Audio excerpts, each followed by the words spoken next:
আপনার আব্বা মারা গেল, আপনি হিন্দু ভাইয়ের আব্বা মারা গেল, ও কি করে? শ্রাদ্ধ করে, করে না? ও শ্রাদ্ধ করে আর তুমি চল্লিশা করো, ব্যাপার একই একই না? ও গিয়ে মানুষের কাদা দিয়ে তৈরি করা মূর্তির সামনে ও মাথা নত করে, আর তুমি মরা মানুষকে কবরে ঢুকিয়ে মাজার করে মাথা নত করো, একই। ও থানে গিয়ে মানত করে, মন্দিরে গিয়ে মানত করে, গাছপালায় মানত করে, তুমিও মাজারে গিয়ে মানত করো, করো না? করো। সব কোন জায়গাতে ডিফারেন্স আছে তুমি দেখো। তুমি তো টোটালটাই বেজাতির অনুসরণ করে চলছো, করছো না? করছো। তাহলে তুমি মার খাবে না তো আমি মার খাবো? আপনি যে মুসলিম বলুন, বাহ্যিক দৃষ্টিতে তার কোন ডিফারেন্স আছে একটা হিন্দু ভাইয়ের সঙ্গে? আপনার কোন ডিফারেন্স নেই। মুহাম্মদুর রাসূলুল্লাহ সাল্লাল্লাহু আলাইহি ওয়াসাল্লামের দেখানো পথ ছাড়া অন্য কোন পথ অবলম্বন যদি আমরা করি, তাহলে আমাদের প্রতি আল্লাহর আযাব আসবেই। আল্লাহ বলেছেন, ফাতারাব্বাসু হাত্তা ইয়াতি আল্লাহু বিআমরিহি ওয়াল্লাহু লা ইয়াহদিল কওমাল ফাসিকিন। বান্দা অপেক্ষা করো, শুধু অপেক্ষা করো, আমার হুকুম আসার অপেক্ষা করো। আমার হুকুম এসে গেলেই তোমাদের উপর আযাব চলে আসবে। বাচ্চা ছেলেটা জন্ম হয়েছে, জন্ম হওয়ার পরেই কে তার মুসলমানি দিতে হবে। এই অনুষ্ঠান আপনাদের এখানে হয়? হয়, টুকটাক করে না? এটা হারাম, এটা ইহুদি খ্রিস্টানদের তৈরি করা অনুষ্ঠান। যদি বলছেন ইহুদি খ্রিস্টানরা কি তার বাচ্চা ছেলেকে মুসলমানি দেয় নাকি, তা ওদের অনুষ্ঠান না। এই যে ওদের অন্নপ্রাশন না কি একটা বলে, এই সব জিনিস থেকে এসেছে, তাই না? 1 জানুয়ারি কালকে হলো না? যে মুসলমান ছেলে শবে বরাতের রাত্রিতে রাত জাগতে পারে না, এই লাইলাতুল কদরের রাত্রিতে রাত জাগতে পারে না। যে মুসলিম ছেলে লাইলাতুল কদর খায়রুম মিন আলফি শাহর, এক রাত্রি ইবাদত করলে 1000 মাস সমপরিমাণ ইবাদত করলে যে ইবাদত হবে, সেই ইবাদত সমপরিমাণ নেকি পাবে, তাই না? এই ইবাদতের দিনে ওর চোখে ঘুম ধরে, ঘুমিয়ে যায়। 1 জানুয়ারির দিন ডিজে বাজিয়ে, বক্স বাজিয়ে, ন্যাংটোকে ড্যান্স করে রাত জেগে ওর ঘুম লাগে না, ওর ঘুম লাগে না। অথচ লাইলাতুল কদরের দিনে মোষের মতো বাড়িতে ঘুমাচ্ছে। এই বলছি না ভুল বলছি? আস্তাগফিরুল্লাহ। একটা মুসলিম যুবক ছেলেকে ডাকবো, অপমান করার জন্য ডাকছি না। কেউ এখানে আছে না? যে যাকেই ডাকবো সে বলবে আমাকে অপমান করার জন্য ডাকছে। এই যে কজন এখানে চ্যাংড়া ছেলে বসে আছে, তোমাদের ভিতরে একজন কেউ বলো তো যে আরবি প্রথম মাসের নাম কি? না, আপনি বয়স্ক মানুষ, আপনি বলছেন কেন? আমি বলেছি ইয়াং ছেলেরা বলুক তো। এর 95% বলতে পারবে না, 95% নয়, 98% পারবে না। ঠিক বুঝে বলেছি? অথচ 1 জানুয়ারির আগের দিন প্যান্ট জামা কিনে রেডি করে বসে আছে, ধুমধাম করে পিকনিক করবে। তাই তোমাকে মুসলিম বলা যায়?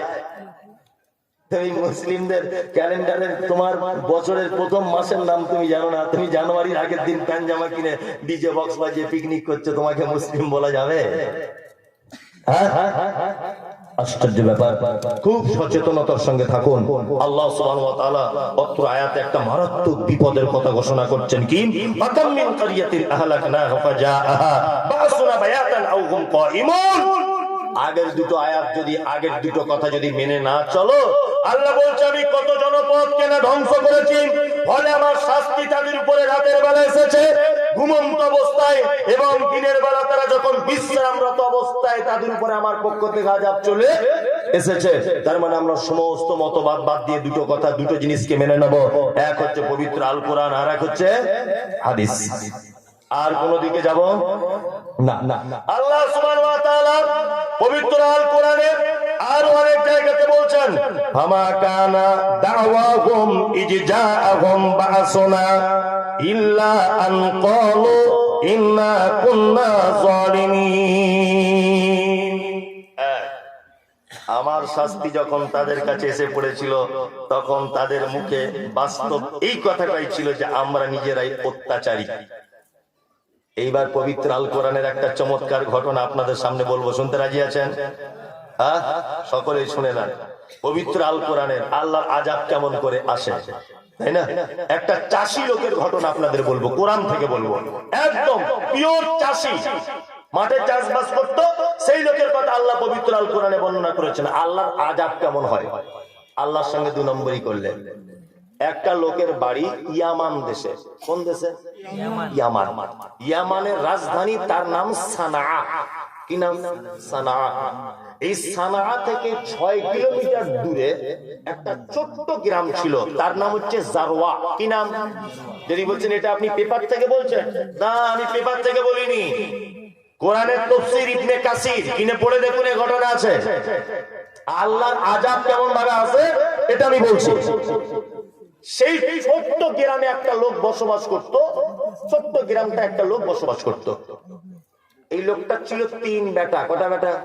3। এই লোকটা একটা আমের বাগান ছিল, ফলের গাছের বাগান। এই লোকটা তার বাগানে যখন ফল হতো 3টে ভাগ করত।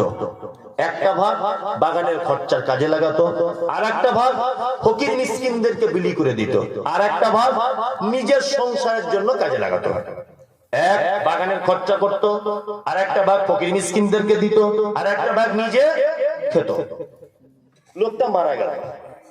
মারা যাওয়ার পরে ওই লোকের 3 ছেলে এক জায়গায় বসে বসে, কোরআন মাজিদ এটা আছে কিনা বাংলা কোরআন যাদের আছে খুলে দেখবেন, আমি আয়াত পড়বো আর তার বাংলা করব। এক জায়গায় বসে যুক্তি করছে, বাপ তো সারা জীবন ভুল করলো ফকির মিসকিনদেরকে দিয়ে, তা আমরা 3 ভাই ভুল করবো? হ্যাঁ, এরকম ভুল তো করা যাবে না, ভালো করে বুঝবেন। তখন ওই 3 ভাইয়ের ভিতরে যে মেজো ভাই, সে একটু আল্লাহওয়ালা ছিল। সে তখন বলছে, দেখ ভাই এরকম বলিস না, আল্লাহর আযাব চলে আসবে, আল্লাহর আযাব চলে আসবে, এরকম আজে বাজে মন্তব্য করিস না, আমার আব্বা যেটা করে গেছে এটাই কর। কি বললাম বুঝলেন? 3 ভাই তারা এই যুক্তি পরামর্শ করলো। আর 2 ভাই বললো, না তুই যদি ফকির মিসকিনদের দলে থাকবি তাহলে তোর সংসার থেকে বার করে দেবো, আমরা ফকির মিসকিনকে দিব না। আমাদের ভিতরে কিছু লোক এরকম আছে না, জীবনে 4 আনা ভিক্ষা দেয় না, আছে? আল্লাহ সুবহানাহু ওয়া তাআলা ওই বাগানওয়ালাদের কথা কোরআন মাজিদে নোট করছেন, সূরা আল কলম 17 নম্বর আয়াত থেকে। আল্লাহ বলছেন, ইন্না বালাওনাহুম কামা বালাওনা আসহাবাল জান্নাতি ইজ আকসামু লা ইয়াসরিমুন্নাহা মুসবিহিন। কোরআনে আল্লাহ বাগানওয়ালার ঘটনা বলছে। সারা জীবন তো গাঁজা খাওয়া ওলিদের ঘটনা শুনলেন, আজকে একটু কোরআন থেকে ঘটনা শুনুন ইনশাআল্লাহ। আল্লাহ বলেন, ইন্না বালাওনাহুম কামা বালাওনা আসহাবাল জান্নাতি ইজ আকসামু লা ইয়াসরিমুন্নাহা মুসবিহিন। আল্লাহ বলছেন, আমি তাদেরকে পরীক্ষা করেছি যেভাবে পরীক্ষা করেছিলাম বাগানের মালিকদেরকে, অর্থাৎ ওই বাগানের মালিকদেরকে, যখন তারা শপথ করেছিল যে তারা ফল পাড়তে যাবে। 3 ভাই যুক্তি করে বলছে গাছের ফল পাড়তে যাবো, আব্বা যে ভুল কাজ করেছে কাজ আর করবো না, তাই না? 3 ভাই যুক্তি করছে গাছের ফল পাড়তে যাবো, চল ফকির মিসকিনকে আমরা দেবো না। রাতে বসে বসে যুক্তি করলো। আল্লাহ তারপরে বলছে, ওয়ালা ইয়াস্তাসদুন, 3 ভাইয়ের কেউ তারা ইনশাআল্লাহ বললো না। কি বললাম বুঝলেন? আল্লাহর নাম নিলে না। এই যে রাতে বসে যুক্তি করছে বাগানের ফলমূল পাড়বো, ফকির মিসকিনদের দেবো না, এই যে আগামীকাল পাড়বো, আল্লাহ বলছে ওয়ালা ইয়াস্তাসদুন, 3 জনাকে ইনশাআল্লাহ বললো না। তার মানে কোনো ভালো কাজ করার আগে ইনশাআল্লাহ বলা লাগবে কি লাগবে না? লাগবে, লাগবে। আবার কত লোক বলে যে মরি স্যারদের এগুলো সব বানানো কথা, ইনশাআল্লাহ না বললেই বা ঘোরার কোনো অসুবিধা কি আছে? একটা লোক গরু কিনতে যাচ্ছে, বাজারে গরু কিনতে যাচ্ছে, তার কাছে 10,000 টাকা ছিল। তা যাওয়ার সময় ইমাম সাহেবকে বলছে, আসসালামু আলাইকুম। ইমাম সাহেব বলছে, ওয়ালাইকুম আসসালাম। কোথায় যাবেন? তা বলছে, এই যে যাচ্ছি আমি হাটে যাচ্ছি গরু কিনতে। তা ইমাম সাহেব বলছে, গরু কিনতে যাচ্ছেন, তার মানে এখনো যান না, ইনশাআল্লাহ বলুন। ওটা তো আগামী, ইনশাআল্লাহ বলুন। তখন লোকটা বলছে, আরে আমার টাকায় আমি গরু কিনবো, আমার পকেটে টাকা ভর্তি আছে, আবার আমার ইনশাআল্লাহ বলা লাগবে? এ আবার কেমন কথা? না না, ইনশাআল্লাহ বলার প্রয়োজন নেই। লোকটা চলে গেছে, লোকটা চলে গেছে, নিয়ে গরু হাটে গিয়ে পকেট মারি হয়ে গেছে টাকাটা, 10,000 টাকা নিয়ে। ইমাম সাহেব কি করতে করতে গরু হাটে গিয়েছিল, গিয়ে জিজ্ঞেস করছে যে চাচা গরু কেনা হলো? বলছি ইনশাআল্লাহ। আর বলো না, সর্বনাশ হয়ে গেল। তো বলছি কেন এইখানে ইনশাআল্লাহ বলছে? বলছি ইনশাআল্লাহ প্রথম এলাম, ইনশাআল্লাহ গরু পছন্দ করলাম, ইনশাআল্লাহ পকেটে হাত দিয়ে দেখছি মাল নাই। তো চাচা এখন কেন ইনশাআল্লাহ বলছো? তখন তো তোমায় বলতে হতো যে ইনশাআল্লাহ, আল্লাহ যদি চায় আমি গরু কিনবো। 3 জনা যুক্তি করেছে বাগানে ফল পারবে, আল্লাহ বলছে ওয়ালা ইয়াস্তাসনুন, কিন্তু ইনশাআল্লাহ বললো না। ইনশাআল্লাহ না বললে যে কত বড় দুর্ঘটনা ঘটে এই দেখুন পরে আল্লাহ তাআলা আবার বলছেন, নিজে বলছে আল্লাহ কোরআনে, আল্লাহ বলছেন ফাতাফা আলাইহা তাইফাতুম মির রাব্বিকা ওয়া হুম নাঈমুন। তারা তিন ভাই কি করলো, আস্তে আস্তে আস্তে আস্তে করে বার হলো, আস্তে আস্তে আস্তে করে ফাতাফা আলাইহা তাইফাতুম মির রাব্বিকা ওয়া হুম নাঈমুন। আল্লাহ তাআলা বলছেন তাদের উপরে চলে এলো এক মহা বিপর্যয়। তারা তখন রাতে ঘুমিয়েছিল, তিন ভাই যখন ঘুমিয়েছিল, ভোরবেলার দিকে যাবে ধরে নেন ফল পাড়তে। আল্লাহ বলছেন তারা তিন ভাই যখন ঘুমিয়েছিল, রবের পক্ষ থেকে একটা মারাত্মক বিপদ চলে এলো সেই বাগানটাতে। কি বললাম বুঝলেন? আল্লাহ বলছেন এমন বিপদ এলো যে তাদের বাগানটা পুড়ে কয়লার মতো কালো হয়ে গেল, ফল ভর্তি গাছে কিন্তু পুড়ে গেল। এইবার আল্লাহ তাআলা বলছেন ফাতানাদাউ মুসবিহিন, ভোরবেলাতে এক ভাই রাতে ওর এই তাড়াতাড়ি চল ফল পাড়তে যেতে হবে, চল তাড়াতাড়ি চল গাছে ফল পাড়তে যাব। আনিকুদু আলা হারসিকুম ইন কুনতুম সারিমিন, এক অপরকে ডেকে বলছে যদি ফল টল পাড়তে চাও তাড়াতাড়ি করে চলো, তাছাড়া সকাল হয়ে গেলে ফকির মিসকিন চলে আসবে। ভালো করে বুঝবেন, আল্লাহ ও কথাটাও কোরআনে নোট করে দিয়ে বলছেন ফামতালাকু ওহুম ইয়াতাখাফাতুন, তিন ভাই ফামতালাকু তারা চলতে লাগলো, আস্তে আস্তে আস্তে আস্তে করে যাচ্ছে। ফাহুম ইয়াতাখাফাতুন, চুপকে চুপকে হাঁটছে। গোপনে কথা বললে কেমন, এই চুপ কর, এই চুপ কর, এই কেমন আছিস, এই কেউ যেন বুঝতে না পারে। গোপনে এরকম ভাবে কথা বলে না। আল্লাহ বলছেন ইয়াতাখাফাতুন, তারা এরকম গোপনে কথা বলতে বলতে বাগানের দিকে যাচ্ছে তিন ভাই, যাতে ফকির মিসকিনদের ঘুম না ভেঙে যায়। তাহলে আমাদের বাগানে সামটাম চাইবে, তাই না? আল্লাহ তারপরে বলছে ওয়াগাদাও আল্লাহ ইয়াদখুলান্নাল ইয়াওমা আলাইকুম মিসকিন, একটা ভাই আর একটা ভাইকে বলছে আল্লাহ ইয়াদখুলান্নাল ইয়াওমা আলাইকুম মিসকিন, গোপনে গোপনে কথা বল, আস্তে আস্তে হাঁট, যাতে কেউ আমাদের ফকির মিসকিন আমাদের বাগানে কেউ ঢুকতে না পারে। আল্লাহ তাআলা তারপরে বলছে ওয়াগাদাউ আলা হারদিন কাদিরিন, তারা দুই ভাই তিন ভাই সকাল বেলাতে গেল বাগানের দিকে। ফালাম্মা রাআওহা ক্বালু ইন্না লাযাল্লুন, তিন ভাই বাগানের কাছে গিয়ে বলছে কি ব্যাপার, আমাদের তো এই বাগানটা না তো। আল্লাহ বলছে লাযাল্লুন, তারা এক অপরকে বলছে মানে রাস্তা ভুল হয়ে গেছে, এই বাগানটা তো আমাদের না, আম পেকে রেডি ছিল, আমরা গিয়ে পাড়বো আর এসে দেখছি এ বাগান আমাদের না, মনে হয় রাস্তা ভুল করে দিয়েছি। আল্লাহ বলছেন কি ফালাম্মা রাআওহা ক্বালু ইন্না লাযাল্লুন, তারা এক অপরে বলতে লাগলো আমরা রাস্তা ভুল করে ফেলে দিয়েছি। আল্লাহ তাআলা তারপর আবার বলছেন বাল নাহনু মাহরুমুন, সেই মেজো ভাইটা যে একটু আল্লাহওয়ালা বলেছিলাম না প্রথমে, ওই মেজো ভাইটা তখন বলছে বাল নাহনু মাহরুমুন, ভাই আমরা রাস্তা ভুল করিনি, আল্লাহ আমাদেরকে মাহরুম করে দিয়েছে এই বাগান থেকে। মেজো ভাইটা বলছে। আল্লাহ তারপর আবার বলছে ক্বালা আওসাতুহুম, কোরআন মাজিদ আল্লাহ বলছে তখন মেজো ভাইটা বলছে আওসাতুহুম, মানে মেজো ভাইটা তখন বলছে আলাম আকুল লাকুম আওলা তুসাব্বিহুন, আমি কি তোদেরকে বলিনি যে আল্লাহর প্রতি ভরসা কর, আব্বা যেমন ফকির মিসকিনদেরকে আম দিত তেমন দে, আল্লাহ আমি বরকত দেবে, আমি কি তোদেরকে সব কথা বলিনি? তখন তারা বলল ক্বালু সুবহানাকা সুবহানা রাব্বিনা ইন্না কুন্না যালিমিন, তারা এক অপরকে দোষারোপ করতে লাগলো, বলতে লাগলো আল্লাহ আমাদেরকে মাহরুম করে দিয়েছে। ফাআকবালা বাযুকুম আলা বাযিন ইয়াতালাওয়ামুন, তারা এক অপরকে দোষারোপ করে বলছে তোর কারণে এটা হয়েছে, তোর কারণে এটা হয়েছে। মেজো ভাই বলছে ছোট তোর কারণে এটা হয়েছে। আল্লাহ তাআলা বলছেন ক্বালু ইয়া ওয়াইলানা ইন্না কুন্না তাগিন, তখন তারা তিন ভাই মিলে হাত দুটো তুলে দিয়ে বলছে ইন্না কুন্না তাগিন, আমরা সীমা লঙ্ঘন করেছি প্রভু তোমার সাথে, ফকির মিসকিনদেরকে বঞ্চিত করার জন্য একটা নতুন চালাকি করেছিলাম যে রাতের বেলা বাগানের ফল পাড়বো, আল্লাহ তুমি সহ্য করনি। আল্লাহ বলছেন আসা রব্বুনা, যারা তার রবের সাথে নাফরমানি করে, যারা আশা করা যায় আমাদের প্রভু আই ইউবদিলানা খাইরাম মিনহা ইন্না ইলা রাব্বিনা রাগুন, আল্লাহ ইচ্ছা করলে এর পরিবর্তে আমাদেরকে ভালো কিছু দিতে পারে, কিন্তু আল্লাহ বলছে কাযালিকাল আযাব, এটা হচ্ছে আমার আযাব, আল আযাবুল আখিরাতুল আকবার, এর থেকেও কিয়ামতের দিবসের ভয়াবহ আযাব রয়েছে। লাউ কানু ইয়ালামুন, যেগুলো তোমরা জানো না। তাহলে বলুন কোরআনে এরকম চাষি মানুষদের ঘটনা আছে না নেই? আচ্ছা, এর থেকে শিক্ষা পাওয়া যাবে, শিক্ষা পাওয়া যাবে। কবরে মাটি দেবার সময়তে কি দোয়া বলতে হয়? এই যে ঠিক করে বলুন, মিনহা খালাকনাকুম ওয়া ফিহা নুঈদুকুম ওয়া মিনহা নুখরিজুকুম তারাতান উখরা। এটা বললে এই যে নবীকে অপমান করা হয়ে গেল, কারণ মিনহা খালাকনাকুম এই পদ্ধতি তো আল্লাহর নবী শেখায় নেই। আর কিছুদিন পরে আসছে শবে বরাত, আসছে না? বাড়ির মেয়েদেরকে দেখা যাবে সব ঘোমটা দিয়ে রোজা রাখছে, একদম চলবে না। শবে বরাতের দিন নির্দিষ্ট করে কোনো রোজা ইসলামে নেই। তবে হ্যাঁ, কেউ যদি প্রত্যেক মাসের 13, 14, 15 আরবি তারিখে যদি রোজা রাখে তাহলে সে রাখতে পারে, সেটা ভিন্ন ব্যাপার। কিন্তু ঢং করে কেউ শুধু শবে বরাতের দিন রোজা রাখতে পাবে না। আবার শবে বরাতের রাত্রির বেলা অনেক নতুন নামাজিদেরকে দেখতে পাওয়া যায়, পাওয়া যায় না? সাদা টুপি আর ফক সেন মেরে মসজিদে গিয়ে বসে আছে, মনে হচ্ছে আব্দুল কাদের জিলানীর ভাইরা ভাই। আছে না নেই? ও ভেবেছে মনে আজকে রাতে সব নাকি পাওয়া যায়, আছে না নেই? নেই, এটা ইসলামে। এটা করলে নবীকে অপমান করা হয়।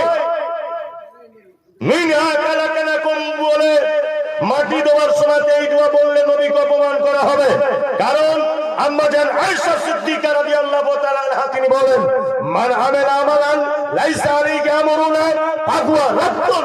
বিশ্বনবী তিনি বলেছেন, আয়েশা হতে হাদিস বর্ণিত, বিশ্বনবী বলেছেন এমন কোন আমল মানুষ করে নেকির উদ্দেশ্যে অথচ সে আমলে আমার কোনো হুকুম নেই, অবশ্যই সে আমল বাতিল, অবশ্যই সে আমল বাতিল, অবশ্যই সে আমল বাতিল। শবে বরাতে রোজা করার আগে আপনাকে দলিল পেশ করতে হবে আল্লাহর নবী রোজা রেখেছিলেন কিনা। কি বললাম বুঝতে পারছেন? আপনাকে দলিল পেশ করতে হবে। জি না রাখুন, জি বসুন বসুন, লাস্টে কথা হবে। এখন বিশৃঙ্খলা হবে, আপনি বসে যান, আপনার সঙ্গে আমার পার্সোনাল কথা হবে, বসুন। বিশৃঙ্খলা হবে এখন কথা বললে। ওই জন্য আম্মা জান আয়েশা সিদ্দিকা রাদিয়াল্লাহু তাআলা আনহার হাদিস, মান আমিলা আমালান লাইসা আলাইহি আমরুনা ফাহুয়া রাদ্দুন। আয়েশা রাদিয়াল্লাহু তাআলা আনহা বলছেন, মানুষ এমন একটা কাজ করে যে কাজের পিছনে কোনো দলিল নেই, সেই কাজ বাতিল বাতিল বাতিল। 10 টাকার বেগুন কিনলে 4 বার দেখা লাগে ভিতরে পোকা আছে কিনা, দেখা লাগে না? 10 টাকা কেজি বেগুন কিনলে 4 বার দেখে ভিতরে পোকা আছে কিনা। তুমি একটা আমল করছো, তোমার বাপ দাদা 14 পুরুষ করে এসেছে বলে তুমি বলছো আমিও করব। 2024 সালে কম্পিউটারের যুগ, সায়েন্সের যুগ, তোমার একবার এটা যাচাই বাছাই করা উচিত ছিল কি ছিল না? ছিল। অবশ্যই প্রতিটা কাজ অন্ধের মতো করে মেনে নেওয়া যাবে না। হাদিস কোরআন ঘেটে দেখুন, পড়াশোনা করুন, যদি আপনি পেয়ে যান অবশ্যই করবেন, আমার কোনো আপত্তি নেই।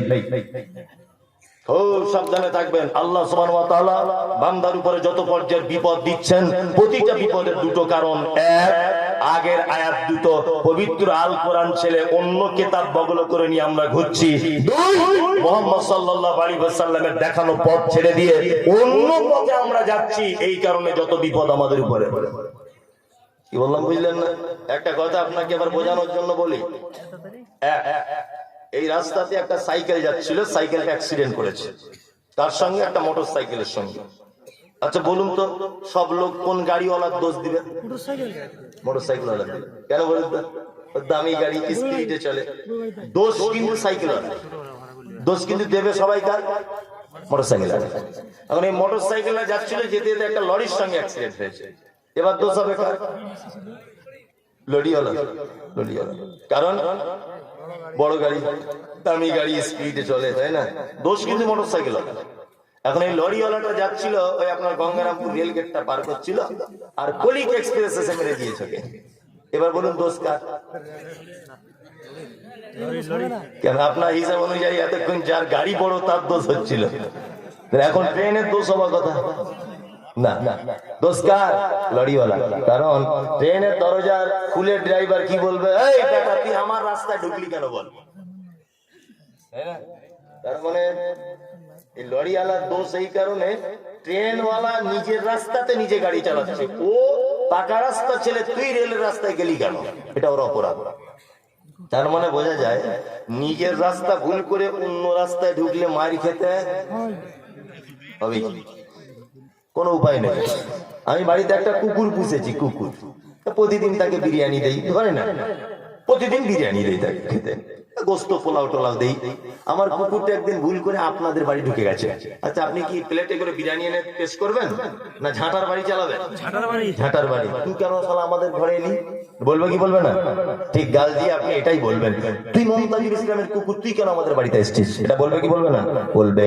তার মানে বোঝা যায় সারা পৃথিবীর একটা নিয়ম নীতি, দরজা ভুল করলে মারি খেতে হবে।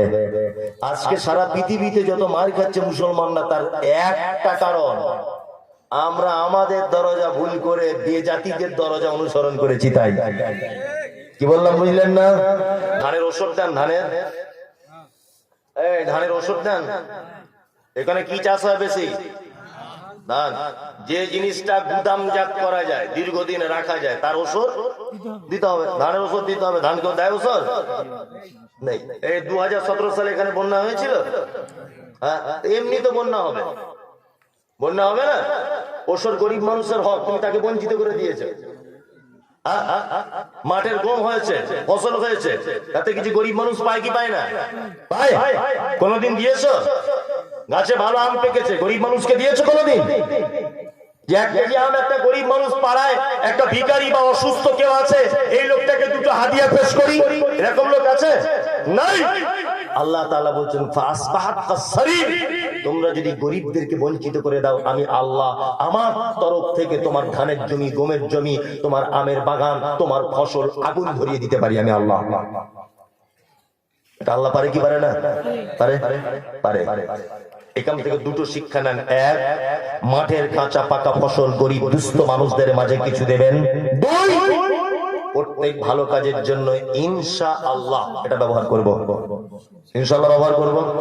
চলুন এবার আপনাদেরকে আমি চমৎকার করে কটা হাদিস বলে দিই, হাদিসটা বলে বক্তব্য শেষ করে দিব। আদায় টাদায় ব্যাপার নেই তো? কিসের ব্যাপার? বড় মসজিদে।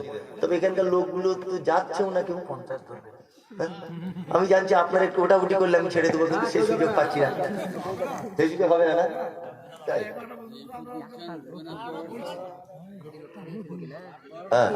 এই চলুন এবার আমার দিকে ফিরুন।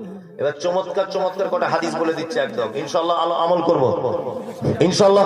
কারা কারা? সবাই সবাই। আচ্ছা,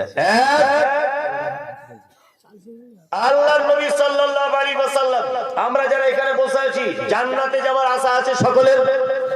ইনশাআল্লাহ আমরা জান্নাতে যাব। জান্নাতে যাওয়ার আমল বলছি ইনশাআল্লাহ করব। এক, দুল্লানি আলা আমালিন ইজা আমিলতাহু ফাদাকালতুল জান্নাতা ওয়ালা তা'বুদুল্লাহ। একটা ছেলে এসে আল্লাহর নবীকে বলছিল, আল্লাহর নবী আমি জান্নাতে যাব, আপনি আমাকে একটু আমল বলে দেন তো।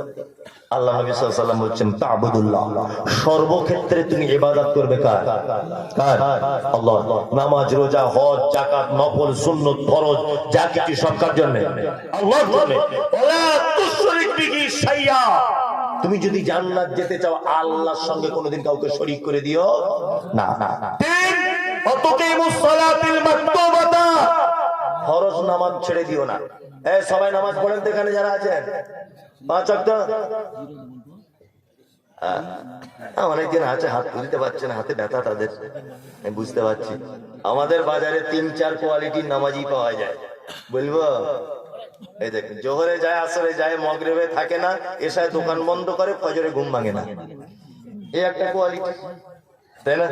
আর একটা কোয়ালিটি শুধু জুম্মার দিনে দিনে যায়, আছে না এরকম? আবার শুধু জুম্মার দিনে যায় না, গিয়ে ঝামেলা বাঁধায়। নাম্বার 3 হচ্ছে 2 ঈদে যায়, তাই না?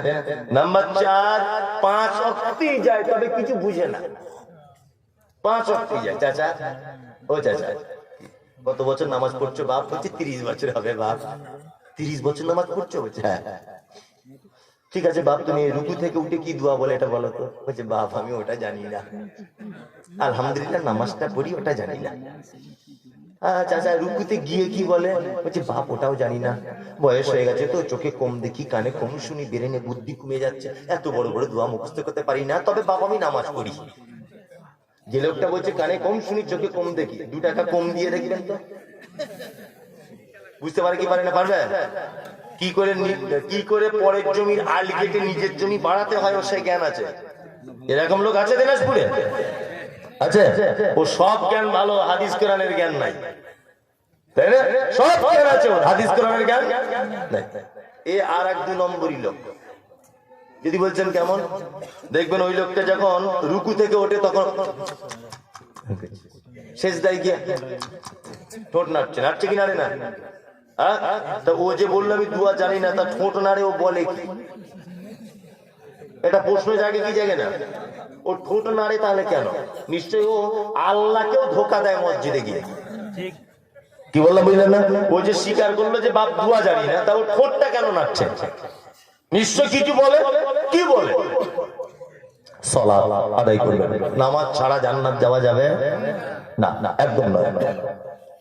চলুন অতুতিজ যাকাতিল মাফরুজাতা, মুহাম্মদ সাল্লাল্লাহু আলাইহি ওয়াসাল্লাম তিনি বলেন জান্নাত যদি যেতে চাও তোমার মালের যাকাত দিয়ে দাও। নাম্বার 5 আতাউসাল বাইত, তুমি যদি টাকা জোগাড় করতে পারো মক্কা থেকে ফেরত আসার মতো যাওয়ার মতো একবার হজ করে নাও। ছেলেটা তখন বলছে আল্লাহ রাসূল আমি আর বেশি কিছু করব না, এর কমও কিছু করব না, আমি কি জান্নাতে যাব? আল্লাহ নবী সাল্লাল্লাহু আলাইহি ওয়াসাল্লাম বলেন অবশ্যই তুমি জান্নাত যাবে, 5টা কাজ করে নাও। 1, সর্বক্ষেত্রে গোলামি করতে হবে কার? আল্লাহ। 2, শিরিক করা যাবে না। শিরিক মানে আল্লাহ যে ক্ষমতা আছে এই ক্ষমতা পৃথিবীর অন্য কারো আছে এটা মনে করা শিরক। আল্লাহর যে ক্ষমতা আছে এই ক্ষমতা পৃথিবীর অন্য কারো আছে এটা মনে করা শিরক। খেতে দেওয়ার মালিক আল্লাহ, পড়তে দেওয়ার মালিক আল্লাহ, সুস্থতার মালিক আল্লাহ, অসুস্থতার মালিক আল্লাহ, মেয়ে বিয়ে হচ্ছে না মালিক আল্লাহ, আপনি ক্যান্সার রোগে আক্রান্ত সুস্থ করবে কে? আল্লাহ। ওষুধে কাজ হচ্ছে না বলবেন কাকে? আল্লাহ। এক কথাতে সর্বোপরি ভরসা কার উপরে? আল্লাহ। নাম্বার 4 যাকাত দিয়ে দিবেন, 5 হজ করে নেবেন, জান্নাত চলে যাবেন। এবার আপনাকে আমি আশ্চর্য একটা জান্নাতে যাবার পথ আপনাদেরকে বলে দিচ্ছি। রাত্রি 11টা বাজে, যারা বসে আছে আপনাদেরকে অসংখ্য ধন্যবাদ।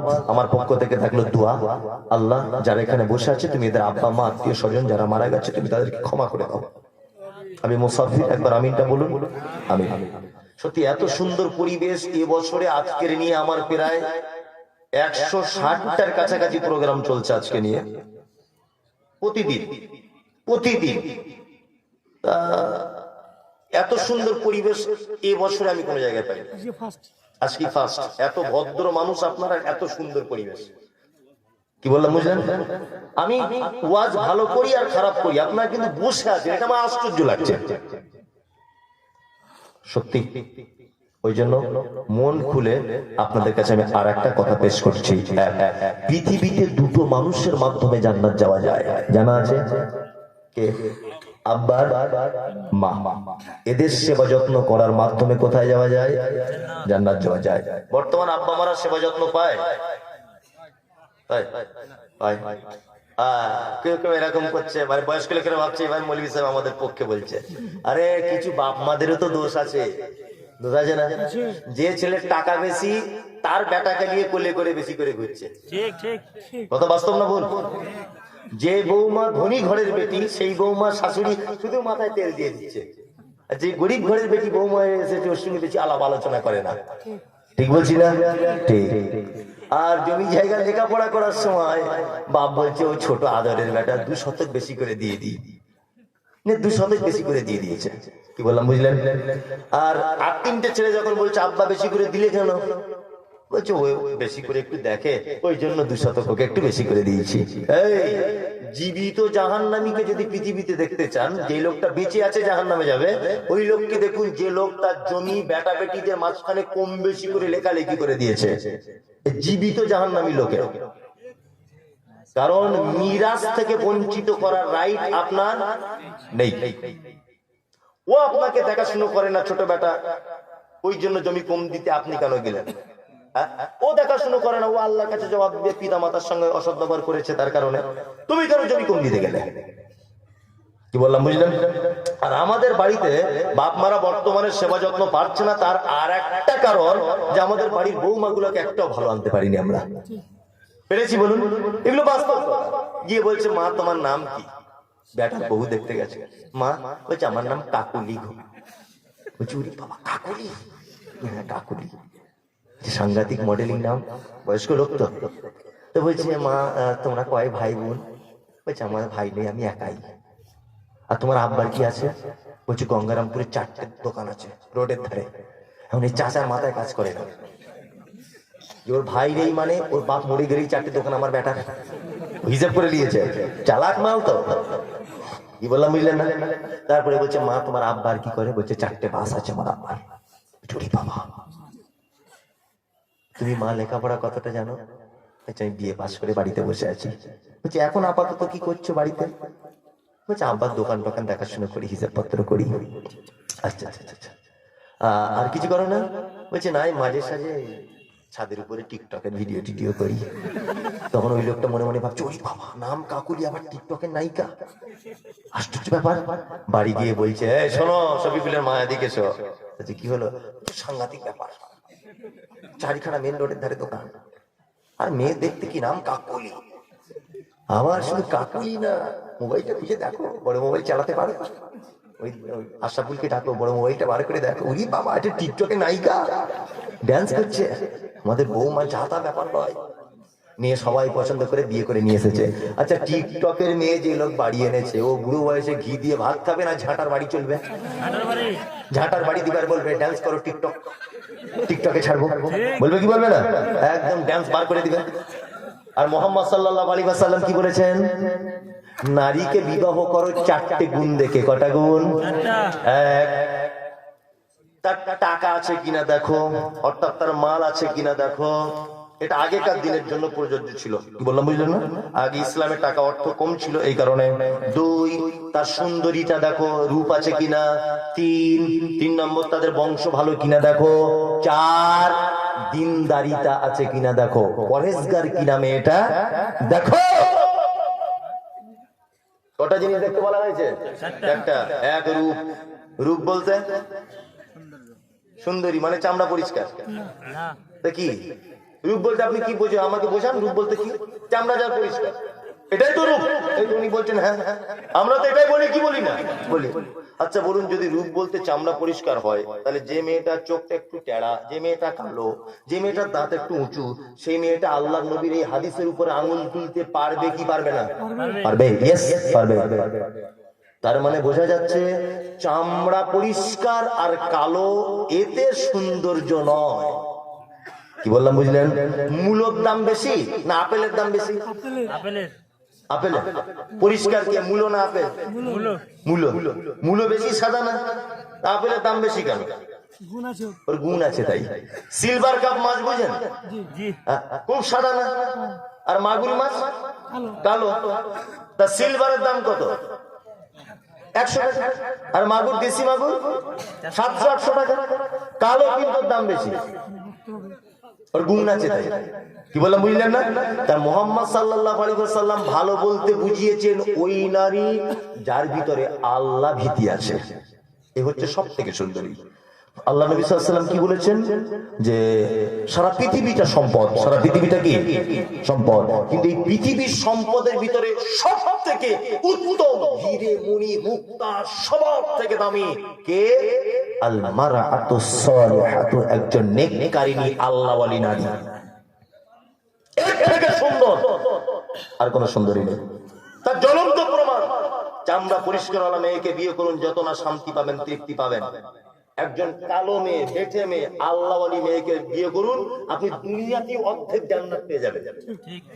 পরীক্ষা করে দেখবেন এটা। আল্লাহওয়ালী মেয়ের কত গুণ। অল্পতে সন্তুষ্ট, কোনদিন মুখ ফুটে বলবেন আমাকে সিনেমা দেখতে নিয়ে চলো, কোনদিন আপনাকে বলবেন আমাকে শপিং করতে নিয়ে চলো। ও আল্লাহকে ভয় করবে না, পরপুরুষ আমাকে দেখতে পাবে। ও আপনার পকেটের কথা ভাববে না, আমার স্বামীর কাছে বেশি কিছু নেই, ও ভাববে। আর টিকটকের হলে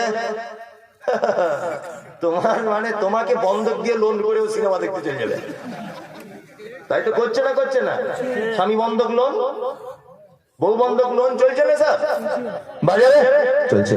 তা আমাদের বাপ মারা সেবা যত্ন পাচ্ছে না, এর জন্য শুধু যে বেটারা দায়ী তা নয়, আমরা উপযুক্ত বৌমা বাড়িতে আনতে পারি নে। অনেক সময় খারাপ বেটাকে ভালো বৌমা দিয়ে ঠিক করা যায়। যায় না? পৃথিবীতে প্রত্যেক পুরুষ মানুষ কিন্তু তার বইয়ের কথা দিয়ে চলে, বেশিরভাগ চলে না। আমি এখানে যতই ফটর ফটর করি, বাড়ি গেলে আর কথা বলতে পারি না, একটাও বলতে পারি না। কিছু বললে আমাকে ধমকি দেয়, আমি বুড়ি বাবা দিয়ে সব জায়গায় প্রধান বক্তা, তোর কাছে কথা বলতে পারি না। কি হেডমাস্টার, কি আইপিএস, কি বিডিও, কি এসডিও, কি রাষ্ট্রপতি, কি প্রধানমন্ত্রী, বইয়ের কথাতে চলে আরো। ঠিক বলছি না? তার মানে একটা ভালো লোককে পরিবর্তন করে দিতে পারে কে? তার স্ত্রী পারে না? ওই জন্য আল্লাহ ওয়ালি বউ মানতে হবে। চলুন, আপনাদের এখানে বাপ মা বুড়ো হয়ে গেলে কেমন করে ভাত খায় ছেলেদের কাছে? পালি সিস্টেমে। এমন সিস্টেম মনে হচ্ছে ওর বাপ মসজিদের ইমাম আর ওর মা মুয়াজ্জিন। 5 দিন করে সিস্টেম করা, যদি 6 দিন হয়ে যায় বৌমারা বড় বড় চোখ বার করে, চোখ বার করে আর বলে ক্যালেন্ডার দেখে খেতে পারো না? আজকে ক তারিখ হলো? 13 তারিখে চলে যাবার কথা, 14 তারিখ হয়ে গেল। বলে কি বলে না?